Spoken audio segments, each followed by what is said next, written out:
क्या कभी आपने सोचा है कि ज्ञान की देवी माँ सरस्वती का जन्म कैसे हुआ था? वो पहली ध्वनि कहाँ से आई जिसने इस नीरव सृष्टि को संगीत और वाणी दी? और आखिर क्यों उन्हें वीणा, पुस्तक और माला के साथ दर्शाया जाता है? कहते हैं एक समय ऐसा भी था जब इस ब्रह्मांड में सब कुछ था, लेकिन फिर भी कुछ कमी थी। सृष्टि तो बन चुकी थी, लेकिन उसमें न स्वर था, न ज्ञान, न अभिव्यक्ति।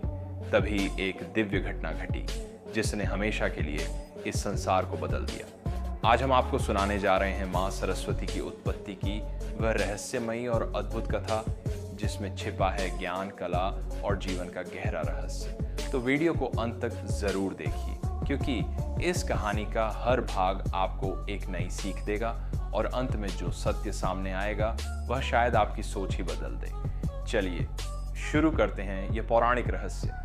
सृष्टि के आरंभ से पहले न दिन था, न रात थी, न आकाश था और न ही पृथ्वी का कोई अस्तित्व था। चारों ओर केवल गहरा अंधकार और अनंत जल ही जल फैला हुआ था। उस समय केवल एक ही परम तत्व विद्यमान था जो सर्वशक्तिमान, अनादि और अनंत था।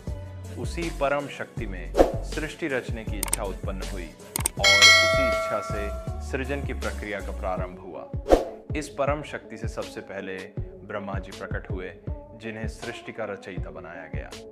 जब ब्रह्मा जी ने अपनी आंखें खोलीं तो उन्होंने अपने चारों ओर केवल शून्यता ही शून्यता देखी। न कोई ध्वनि थी, न कोई गति, न कोई जीवन का संकेत। ये सब देखकर ब्रह्मा जी के मन में एक गहरी चिंता उत्पन्न हुई कि वे इस विशाल और निस्तब्ध शून्य में सृष्टि का निर्माण कैसे करेंगे। ब्रह्मा जी ने मन ही मन उस परम शक्ति का ध्यान किया और मार्गदर्शन की प्रार्थना की। तभी उनके अंतर मन में एक दिव्य प्रेरणा जागृत हुई जिसने उन्हें सृष्टि के निर्माण के लिए प्रेरित किया। उन्होंने सबसे पहले आकाश, वायु, अग्नि, जल और पृथ्वी, इन पंच तत्वों की रचना की। इन तत्वों के संयोग से धीरे धीरे सृष्टि का आकार बनने लगा, लेकिन फिर भी उसमें जीवन की चहल पहल और ज्ञान की ज्योति का अभाव था। सृष्टि तो बन रही थी, पर उसमें न तो कोई लय थी, न ही कोई मधुरता। चारों ओर एक अजीब सी नीरवता और असंतुलन था। ये देखकर ब्रह्मा जी को अनुभव हुआ कि केवल सृष्टि का निर्माण पर्याप्त नहीं है, उसमें ज्ञान, कला, संगीत और वाणी का समावेश भी आवश्यक है। बिना इनके सृष्टि अधूरी और नीरस बनी रहेगी। इसी विचार के साथ ब्रह्मा जी ने अपने कमंडल से जल लिया और उसे चारों दिशाओं में छिड़क दिया।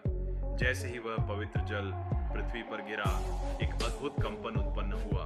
उस कंपन के साथ ही वातावरण में एक दिव्य प्रकाश फैलने लगा।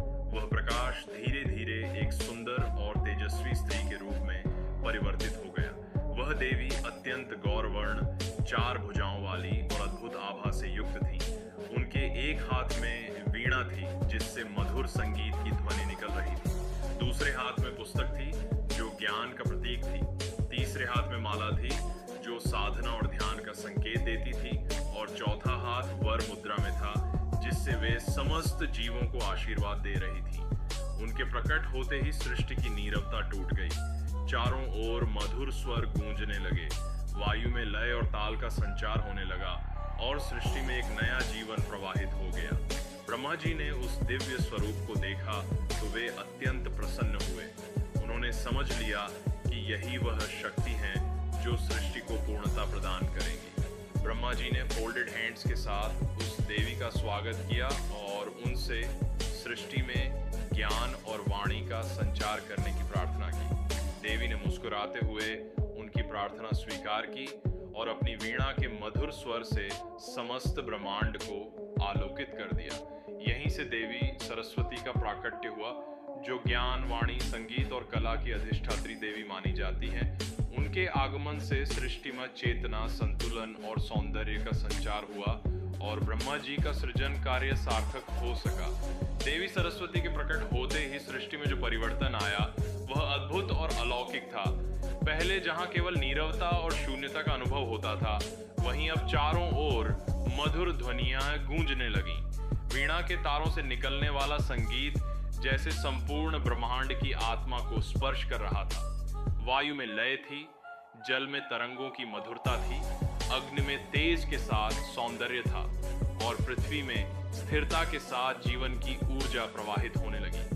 ब्रह्मा जी यह सब देखकर अत्यंत प्रसन्न हुए। उन्होंने अनुभव किया कि अब सृष्टि केवल रूप और आकार तक सीमित नहीं रही, बल्कि उसमें भाव, ज्ञान और चेतना का संचार हो चुका है। उन्होंने देवी सरस्वती से कहा कि हे देवी, आपकी कृपा से यह सृष्टि अब पूर्णता की ओर अग्रसर हो रही है, किंतु अभी भी इसमें ज्ञान का विस्तार आवश्यक है, जिससे जीव अपने अस्तित्व को समझ सके। देवी सरस्वती ने मधुर मुस्कान के साथ ब्रह्मा जी की ओर देखा और कहा कि हे सृष्टिकर्ता, ज्ञान ही वह प्रकाश है जो अज्ञान के अंधकार को दूर करता है। यदि सृष्टि में ज्ञान का संचार नहीं होगा तो यह केवल एक जड़ संरचना बनकर रह जाएगी। इसलिए अब समय आ गया है कि जीवों में बुद्धि, विवेक और वाणी का विकास किया जाए। इसके बाद देवी सरस्वती ने अपनी वीणा के तारों को स्पर्श किया। जैसे ही उनके कोमल हाथों ने वीणा को छुआ, एक अद्भुत कंपन उत्पन्न हुआ। यह कंपन धीरे धीरे संपूर्ण सृष्टि में फैल गया।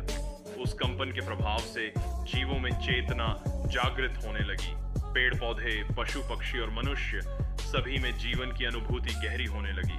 मनुष्य के भीतर विशेष रूप से एक नई शक्ति का उदय हुआ, वाणी की शक्ति। पहले जो मनुष्य केवल संकेतों और भावों के माध्यम से अपनी बात व्यक्त करता था, अब वह शब्दों के माध्यम से अपने विचार प्रकट करने लगा। भाषा का जन्म हुआ और इसके साथ ही ज्ञान के आदान प्रदान की प्रक्रिया भी प्रारंभ हो गई। देवी सरस्वती ने मनुष्य को केवल बोलना ही नहीं सिखाया, बल्कि उन्हें यह भी सिखाया कि वाणी का प्रयोग कैसे किया जाए। उन्होंने सिखाया कि शब्दों में शक्ति होती है, वे सृजन भी कर सकते हैं और विनाश भी। इसलिए वाणी का प्रयोग सदैव सत्य, मधुर और कल्याणकारी होना चाहिए। इसके साथ ही देवी ने मनुष्य को संगीत और कला का भी ज्ञान दिया। उन्होंने वीणा के स्वर से रागों की उत्पत्ति की और उन रागों के माध्यम से भावों की अभिव्यक्ति का मार्ग दिखाया। धीरे धीरे मनुष्यों ने गीत गाना, वाद्य बजाना और नृत्य करना सीख लिया। कला के विभिन्न रूप विकसित होने लगे और सृष्टि में सौंदर्य का विस्तार हुआ। ब्रह्मा जी यह सब देखकर अत्यंत संतुष्ट हुए। उन्होंने अनुभव किया कि अब सृष्टि में केवल जीवन ही नहीं, बल्कि जीवन जीने की कला भी आ गई है। उन्होंने देवी सरस्वती की स्तुति करते हुए कहा कि हे देवी, आप ही वह शक्ति हैं जो सृष्टि को अर्थ प्रदान करती हैं। आपके बिना यह सृष्टि केवल एक निर्जीव संरचना मात्र होती। देवी सरस्वती ने विनम्रता से उत्तर दिया कि यह सब परम शक्ति की इच्छा से ही संभव हो रहा है। मैं तो केवल उस इच्छा का माध्यम हूँ। जब तक सृष्टि में ज्ञान और सत्य का प्रकाश बना रहेगा, तब तक यह सृष्टि संतुलित और समृद्ध बनी रहेगी। इसी समय सृष्टि में एक और परिवर्तन होने लगा। जैसे जैसे ज्ञान का विस्तार हुआ, वैसे वैसे मनुष्यों के भीतर जिज्ञासा भी बढ़ने लगी। वे अपने अस्तित्व, प्रकृति और ब्रह्मांड के रहस्यों को जानने के लिए उत्सुक हो गए। इस जिज्ञासा ने उन्हें खोज और अनुसंधान के मार्ग पर आगे बढ़ाया।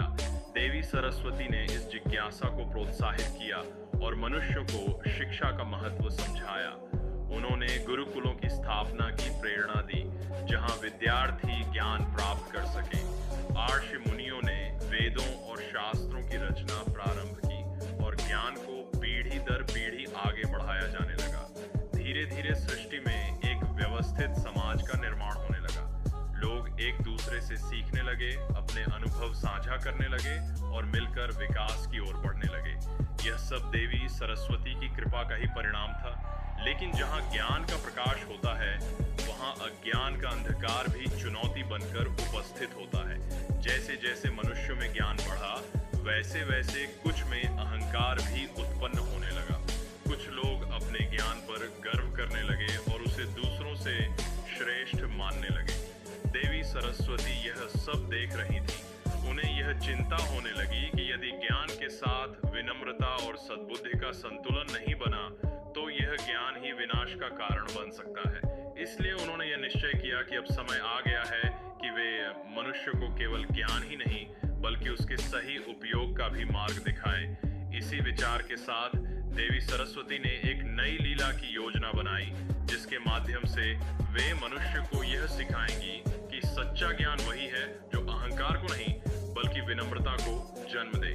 देवी सरस्वती ने जब देखा कि कुछ मनुष्य के भीतर ज्ञान के साथ अहंकार भी बढ़ने लगा है, तो उन्होंने यह निश्चय किया कि अब उन्हें एक ऐसी लीला करनी होगी जिससे यह स्पष्ट हो सके कि सच्चा ज्ञान क्या है और उसका सही उपयोग कैसे किया जाना चाहिए। वे जानती थीं कि केवल उपदेश देने से यह बात सभी के हृदय में नहीं उतर पाएगी, इसलिए उन्होंने एक घटना के माध्यम से यह शिक्षा देने का संकल्प लिया। एक समय की बात है, सृष्टि में एक अत्यंत विद्वान आर्षि रहते थे।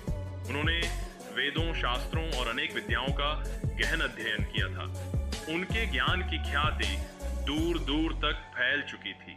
अनेक शिष्य उनके पास शिक्षा प्राप्त करने आते थे और वे उन्हें बड़े मनोयोग से ज्ञान प्रदान करते थे, किंतु धीरे धीरे उनके भीतर यह भाव उत्पन्न होने लगा कि उनसे अधिक ज्ञानी इस सृष्टि में कोई नहीं है। उनके इस अहंकार को देखकर देवी सरस्वती ने मुस्कुराते हुए सोचा कि अब समय आ गया है उन्हें सही मार्ग दिखाने का। एक दिन वे एक साधारण स्त्री का रूप धारण करके उस आर्षि के आश्रम में पहुंची। उनके वस्त्र सामान्य थे और वे अत्यंत विनम्र भाव से वहां खड़ी हो गईं। आर्षि ने उन्हें देखा और पूछा, तुम कौन हो और यहाँ किस उद्देश्य से आई? उस स्त्री रूप में देवी सरस्वती ने उत्तर दिया, मैं एक साधारण जिज्ञासु हूँ और ज्ञान प्राप्त करने की इच्छा लेकर आपके पास आई हूँ। मैंने सुना है कि आप इस सृष्टि के सबसे बड़े विद्वान हैं, इसलिए मैं आपसे कुछ प्रश्न पूछना चाहती हूँ। ऋषि यह सुनकर प्रसन्न हुए। उनके मन में गर्व की भावना और भी प्रबल हो गई। उन्होंने कहा, पूछो, तुम्हारे सभी प्रश्नों का उत्तर मैं अवश्य दूंगा। तब उस स्त्री ने एक बहुत ही सरल प्रश्न पूछा, हे ऋषिवर, ये बताइए कि इस सृष्टि में सबसे बड़ा क्या है? आर्षि ने तुरंत उत्तर दिया, ज्ञान सबसे बड़ा है। स्त्री ने फिर पूछा, और ज्ञान से भी बड़ा क्या है? इस बार ऋषि थोड़े रुके, पर फिर बोले, ज्ञान से बड़ा कुछ नहीं है।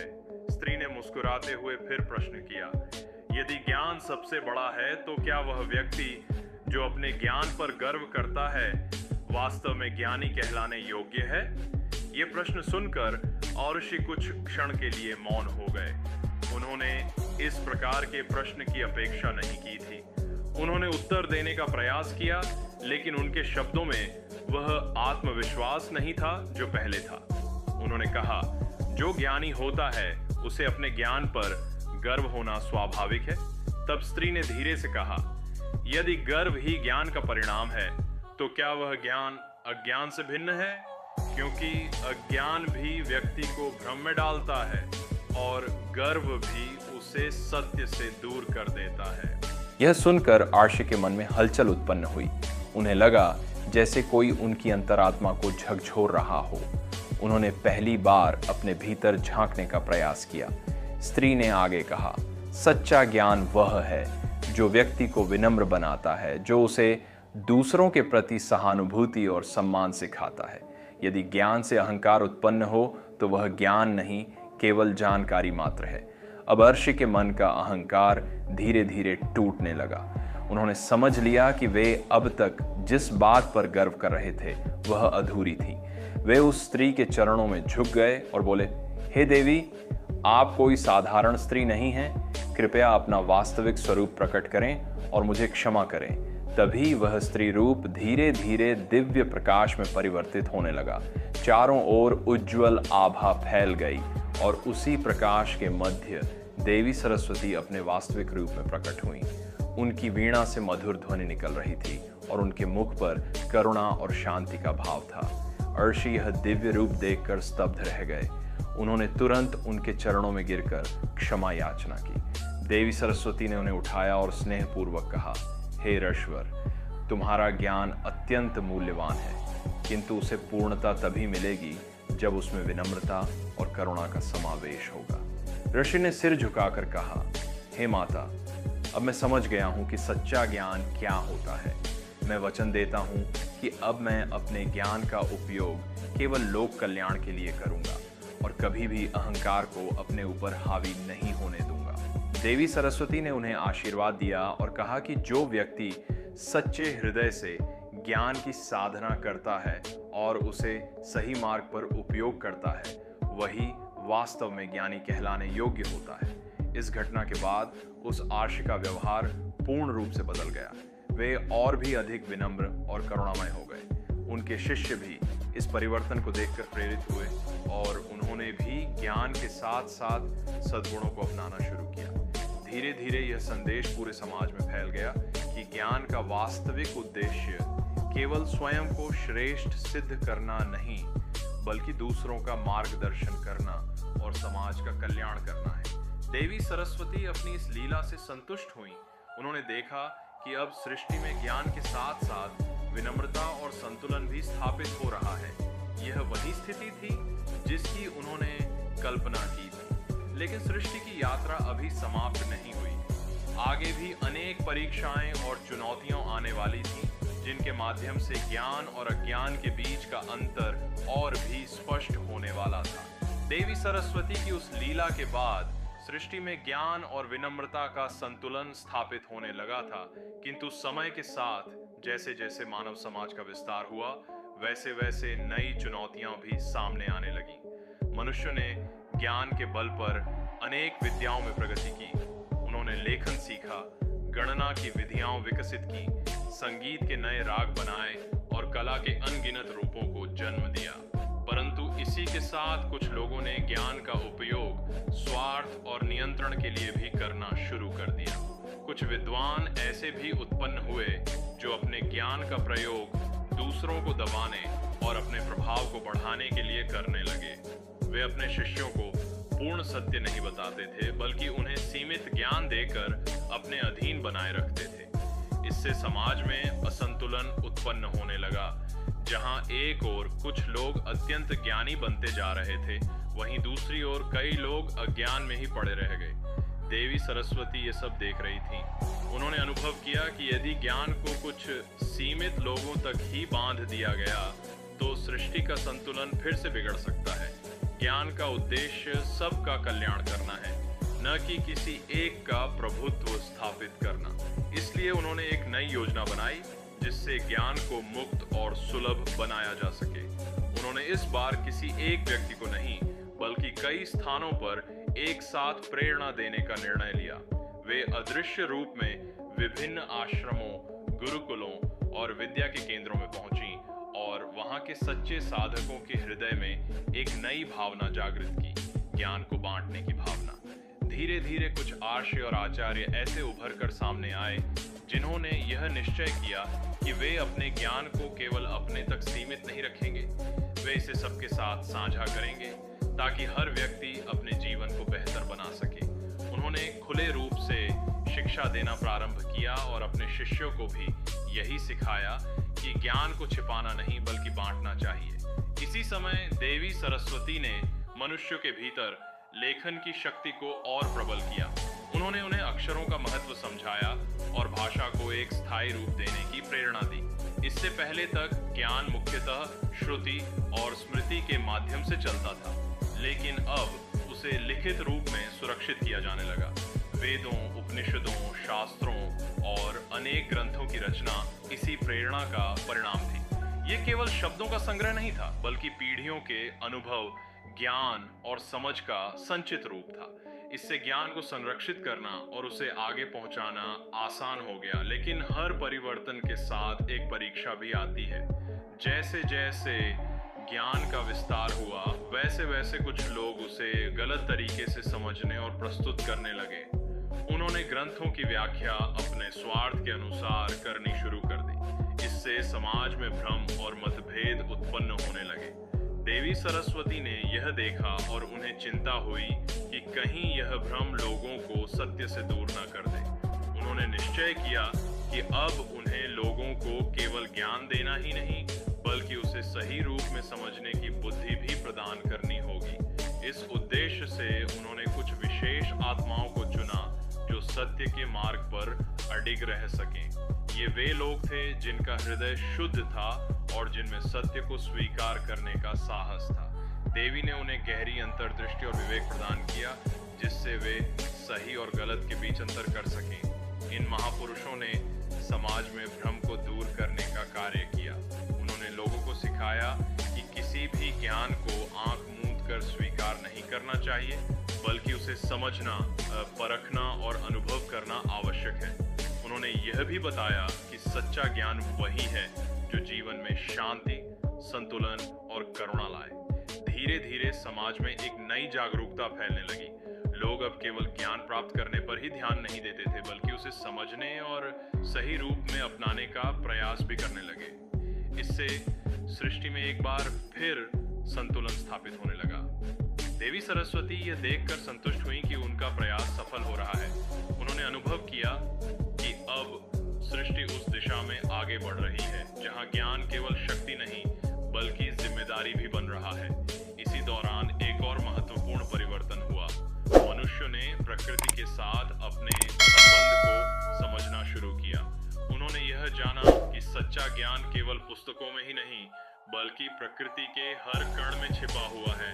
वृक्षों की हरियाली में, नदियों की धारा में, आकाश की विशालता में। यह समझ उनके भीतर एक नई विनम्रता लेकर आई। अब वे स्वयं को प्रकृति से अलग नहीं बल्कि उसका एक हिस्सा मानने लगे। यह परिवर्तन भी देवी सरस्वती की प्रेरणा का ही परिणाम था, क्योंकि वे चाहती थीं कि ज्ञान मनुष्य को प्रकृति के करीब लाए, न कि उससे दूर करे। लेकिन सृष्टि की यह यात्रा अभी अपने अंतिम चरण में नहीं पहुंची थी। अभी भी एक अंतिम शिक्षा बाकी थी, एक ऐसी शिक्षा जो यह स्पष्ट कर सके कि ज्ञान का सर्वोच्च रूप क्या है और वह मनुष्य को किस दिशा में ले जाता है।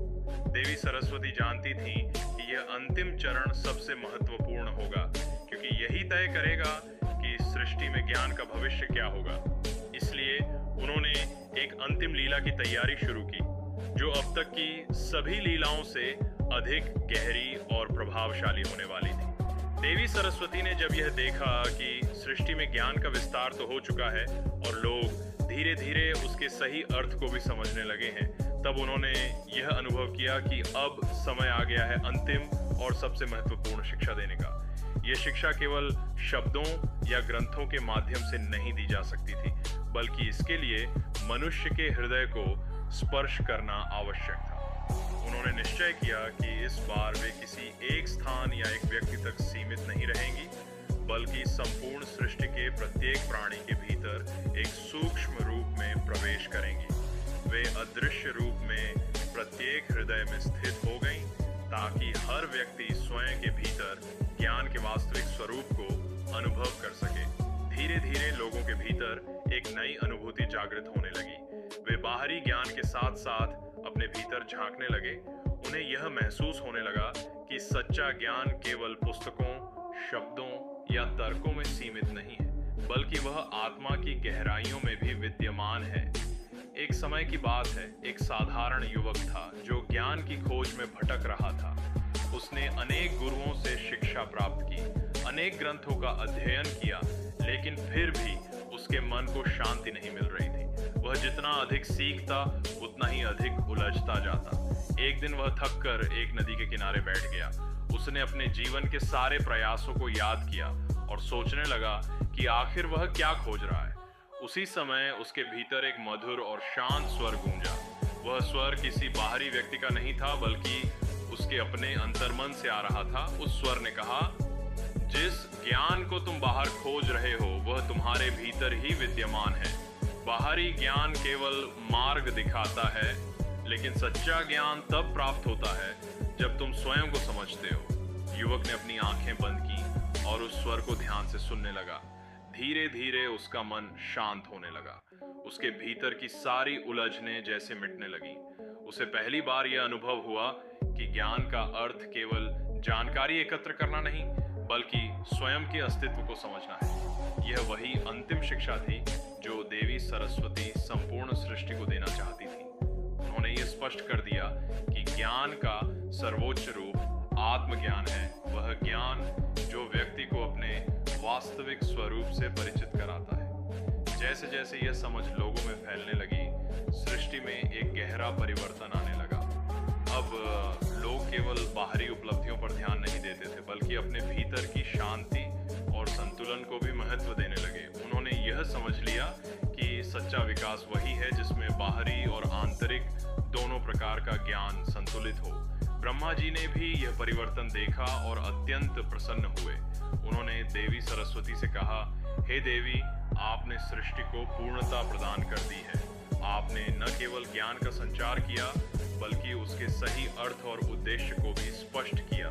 देवी सरस्वती ने विनम्रता से उत्तर दिया, हे सृष्टिकर्ता, यह सब उस परम सत्य की ही लीला है।